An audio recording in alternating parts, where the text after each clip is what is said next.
Directions. Read the story below, then answer the questions 1 and 2. Excerpt from Wild Man Island by Will Hobbs. On my way to the creek for fresh water, I discovered that the ravens were eating the mussels.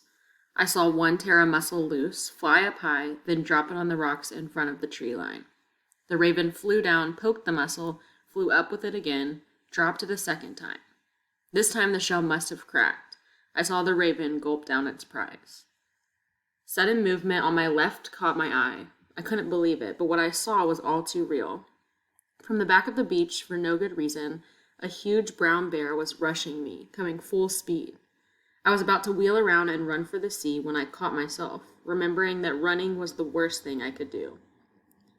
With its ears back, the bear was pounding toward me, sand flying up all around. When it was all but on me, the bear stood up and roared. I crossed my arms in front of my face. Terror burned through me white hot and turned me to jelly. The bear wheeled away, 20 yards maybe. It was the monster male, the first bear I'd seen on the island. He charged again, towered over me a second time, baring his teeth and flailing his claws. I was sure he was going to maul me. For some reason, he didn't. He went away mad, roaring and threatening me to come back and finish the job. After that, I was through with staying put. If that bear wanted me gone, I was out. How long had I been on this island? 5 days? I was getting weaker all the time, and help was not on the way. The fishing boats weren't going to come close enough to see me. Maybe it was too shallow, too rocky along the coast. I had to start walking. There had to be a village or some cabins or something, if I just kept. I started east, picking my way very carefully on my stone-bruised feet, fear still buzzing in every nerve. The heavy animal musk, the stink of that bear's gut washed over me.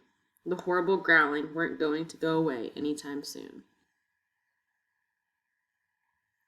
Number 1. Which best describes how the narrator changes in the story? A. He becomes overly concerned about slight dangers. B. He begins to despair that he will never find his way to safety. C. He begins to question his own understanding of a situation. D. He becomes convinced that he must take action to save himself.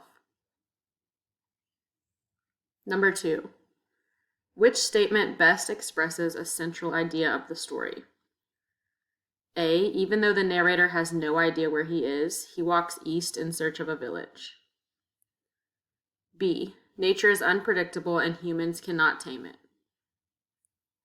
C. Despite being overwhelmed with fear, the narrator resolves to continue looking for a way off the island. D. The narrator feels lucky that the bear did not attack, which gives him hope to keep searching for a village.